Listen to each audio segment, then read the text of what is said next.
Yun, update ko lang kayo sa stock nating mga natitira.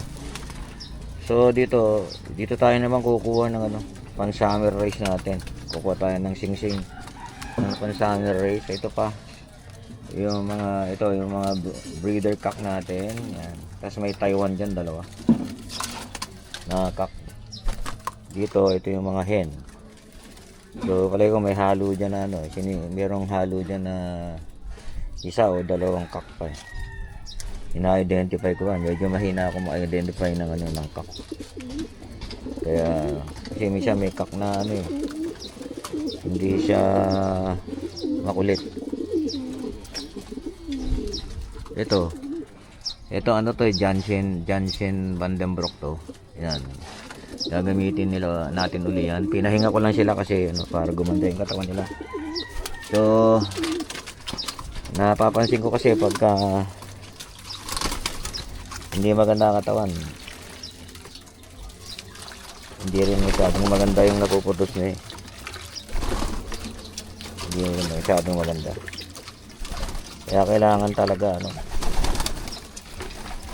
talaga bago natin sila i-breed, talagang kondisyon na yung mga katawan nila bago natin i-breed.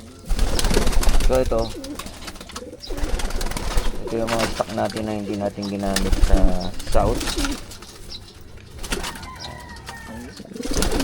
Magandang lahi pa yan, yung mga ano, magandang lahi pa yung mga stock ko na to. Dito tayo kukuha ng ano, pang summer race next year, kasi nagbebenta na sila ng singsing. Ano na tayo, dito magpe-prepare na tayo ng pang south, kasi matatapos na rin naman yung mga ano natin, mga dito tayo kukuha ng pang summer next year.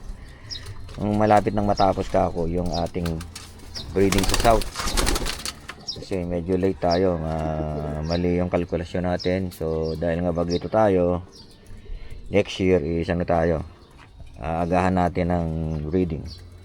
Kasi nag-set up ako ng nag-prepare ako ng parang na yata, November, December. North pa lang yun. So yun yung pala. Ayun, may itlog doon. Blue bar pala yung may-ari ng itlog na yun. So alamin natin kung sino yung blue bar na yan.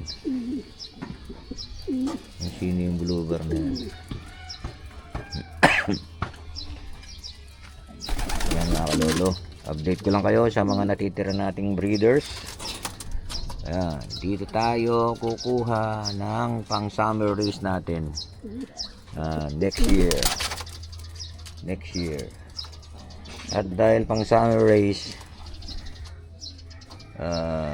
sa either dito natin ilalagay yung pang summer race natin, kasi ito yung lumang loft natin. Meron na tayong loft sa kabila, nandun sa kabila natin. May loft na tayo ron. Pwedeng dito natin ilalagay yung pang summer or doon sa kabila, depende, kasi hindi ko alam kung talagay ko dito na siguro yan, kasi pag ito naman kinarera ng summer ito eh, ang matitira na lang dyan winner eh. Kung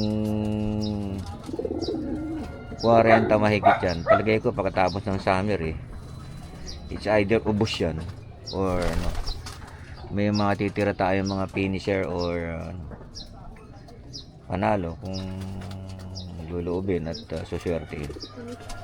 So yun mga kalolo, in-update ko lang kayo sa mga natitira nating breeder. Maraming salamat sa inyong panonood. Patuloy nyo lang kung suportahan si Lolo sa kanyang channel.